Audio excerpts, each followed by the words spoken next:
So, I'm telling my brother all this. My brother's like, don't worry, sis, just stay strong. You got this. Like, you got this, dude. Like, you got this. So I walk out and I'm like, where are my kids? Where are they? My mom's like, there's no reason for you to be here. There's no reason for the kids to be here. I sent them home where they belong. I felt so betrayed. Because here I am thinking she's going to say, why don't you stay here till you work your shit, or, until you get your own place. No. She sent my children back to hell. There's no way I was going to leave my kids. So I tell my brother to drive me to my house. Drives me to my house. The kids are like on the sidewalk, and I'm like, why are you guys outside? Dad changed the password to the garage opener. We can't get in. We keep ringing the doorbell, and he says no because we left. So we're not allowed in our house anymore. So what I do is I jump the fence. I'm in heels. Like, I'm in Fergie boots, with heels, and I'm all dressed in black, and I got my hair in a bun. Oh my God, comedy. I grab a rock from the front yard, and I throw it across through the kitchen, dining room window. I crawl in. I remember I had like little scrapes, and I was I did get a couple cuts, not anything crazy, just scrapes here and there.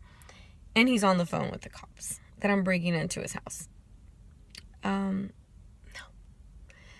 By the time the cops come, I'm already in my PJs in bed, and he was like, can I see your ID? And do you live here? I'm like, yeah, I live here. This is my house. Like, and I said, look, officer, you know what? We had a horrible evening. There was alcohol involved. By this time, I'm already sobered up. The adrenaline, by kicking the door and all that shit, I was already like sober. I said, you know what? We had a very bad evening. Drinks were involved. I'm gonna go to sleep. Have him sleep on the other side of the house, if possible. He was telling the cops, like, I don't want her here. She needs to leave. And he's like, dude, this is her house. She can't leave. So that day he slept in my daughter's room. My daughter slept with me in what was my bedroom. We didn't talk for about a week. I think we didn't talk for like a week. After that, he had bought my daughter a car for graduation, or it wasn't graduation yet, but because she was a senior and blah, blah, blah. And he's like, and it was always these fucking trips, like, hey, let's go to the casino. And I would always be like, okay. So, he said, hey, I need to go, to TJ, because, this guy I know there is going to tint her windows. I don't want to go by myself. Do you want to go with me? And I said, like, for real? He was like, yeah, let's go. I'm like, it's just a day trip. He was like, yeah, just a day trip. I'm like, okay, let's go. The whole way there, I drove, he slept, so there was no arguing, no fighting, no nothing. We get there, he's holding my hand, he's trying to be lovey-dovey with me. We had dinner. I was telling him about, like, if, when we separate, what my plans are, and, I'm telling him, like, legit, this is what I want to do. Oh, okay, yeah, that's what you're gonna do. All right, whatever. That's what you're gonna do. Kiss me, and oh, my little one, you're not gonna go anywhere. I need you. I love you. We're going through something right now. Don't worry about it. I'm going through something. I don't expect you to understand, but I love you, me, and, you're not going to go anywhere.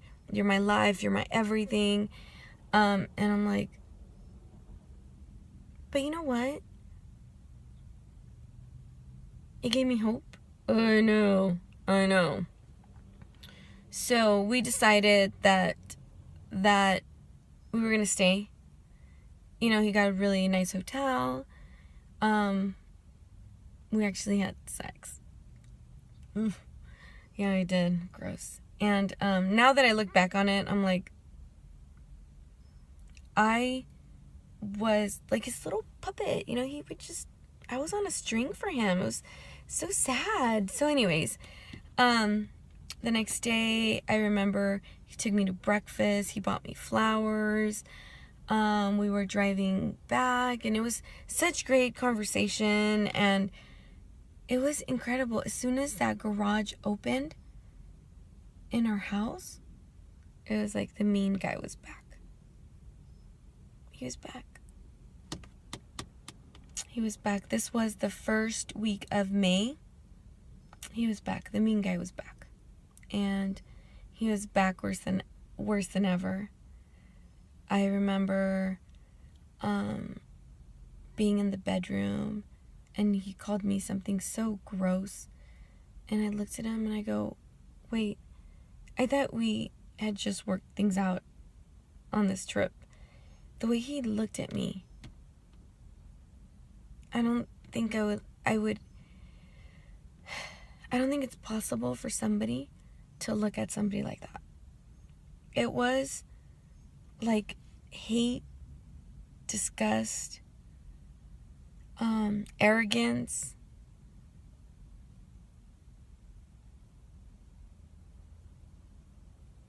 I can't say like he felt sorry for me kind of look.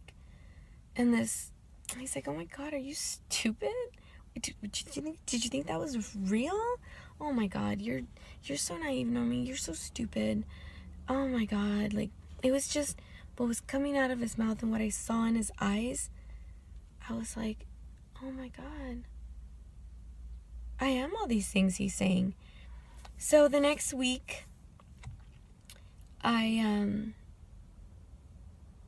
think it was 2 days later, I called my lawyer. I had worked with her husband in the past in the same firm, and I asked her, if I could have a consultation with her. I kind of went through everything with her. She's like, oh yeah, Nomi. Yeah, if you really want to go through with it, I will represent you. And I was like, okay. I told her I have half of the retainer.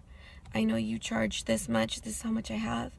I could do a promissory letter that I will pay you everything once my settlement is, once my divorce is over and it's settled. Because we did go through financial stuff together then and there, and what I could be entitled to and this and that. And she was like, okay. So the following week, on a Wednesday, he was gonna start again being nasty, and I was going around with the black trash bag, and I was putting some of my clothes that was in my drawers, and I was throwing them in the bag, and I kept telling him, whatever you gotta say, get it out of your system now. Whatever you gotta say to me, whether it's good or whether it's bad, please say it tonight, because this is the last time you're ever gonna put me down. This is the last time I'm ever gonna let you talk to me like this. And I remember being very calm and collected. I just remember being like so calm, and I was like, just get it out of your system now, Caesar. Get it out. Let it all out. Let all your venom out right now, because this is it. This is the last night. This is it. He was laughing in my face. He pushed me around a couple times, telling me that I was stupid, that I wasn't going to go anywhere. Stop playing my little I'm brave and strong games. We all know that I'm not. I'm weak. I'm this and that. And I said, you believe whatever you want to believe, dear. This is it. Get it out. The next day, I went to work. I left work early. I went to my lawyer's. I gave her the money that I had saved up. I drove to a shitty-ass house in Fontana that was ready to go. I gave him a deposit. He said I could move in right away. I said, okay, thank you very much. He prorated it. I drove to the U-Haul place. I got the biggest U-Haul they had. I got to my house. I opened the garage. I started putting things that I had already boxed up in the garage. I always tend to put my summer and spring clothes away during the winter and vice versa. So this was my winter clothes that was there. So as soon as he saw that, he was running around like a little bitch around the house. Just throwing shit in the lawn. Throwing furniture, kitchen stuff that I didn't even want. I didn't want these things. I didn't need these things. I didn't want anything that was something that connected me to him. All I wanted was my clothes and my shoes.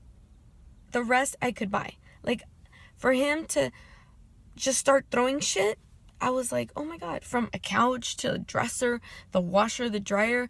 I didn't want any of these things. Legit, I didn't want any of it. I was like, no, I don't want any of it. I don't need any of it. I could buy it. I would rather start from zero than look at things that were going to remind me of a horrible fight or that could just remind me of him, period. So, I just put everything in the U-Haul, and as my son was driving away with the U-Haul, my daughter got her car. I asked my son, are you sure you want to stay? He said, yes, Mom, I don't want him to stay by himself. I know you're going to be okay. I will see you. I love you. We cried. I held him. He went to his room. His dad came out, and as I was going to start driving away, he flagged me down, and he said, don't forget to give me the garage opener. And I threw it out the window, and that was it. That's how it happened. We got to the new house. We started unpacking. I got the best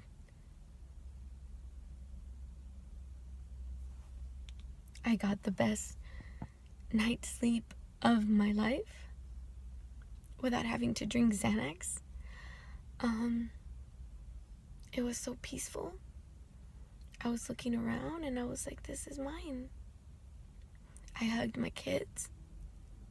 We were so tired. We were beat.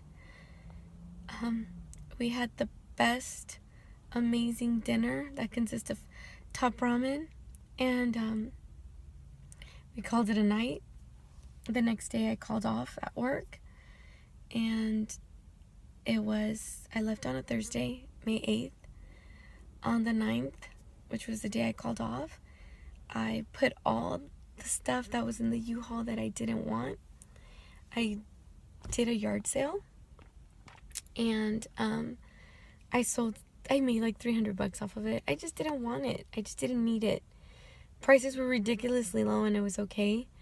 I didn't have groceries, so that Friday I had a little gold chain that my ex-husband had given me for Christmas. I think it was Christmas of '99. I had these cute little golden white gold hoop earrings that he had given me for one of my birthdays. I had a ring that he had given me for like a Mother's Day. My daughter had a ring that he had given her, a promise ring, and she's like, here, Mom. She gave it to me. So we went to our local swap meet, and I sold the gold, and I made like $500, and that's how I got his groceries. I got my utilities turned on, and it was amazing. It was the start of my life. Like, my life began that day. I learned that I could do it, and I have not once looked back. I have not once cried. I have not once said, oh my God, I could have tried, because I did. I tried as hard as anybody could try when they really, really want something to work out. But it was done. I did the morning of my marriage, the morning of the loss of my husband. I did all my crying at home. So by the time I was out, and there was no turning back. So now you know how I left. Now comes the divorce part, and that's where it got really bad and really dirty and really nasty. And when I realized that the man I was married to was a bigger piece of shit than I could have ever even imagined. But anyways, I gotta go back to work. I love you guys. Thank you for watching.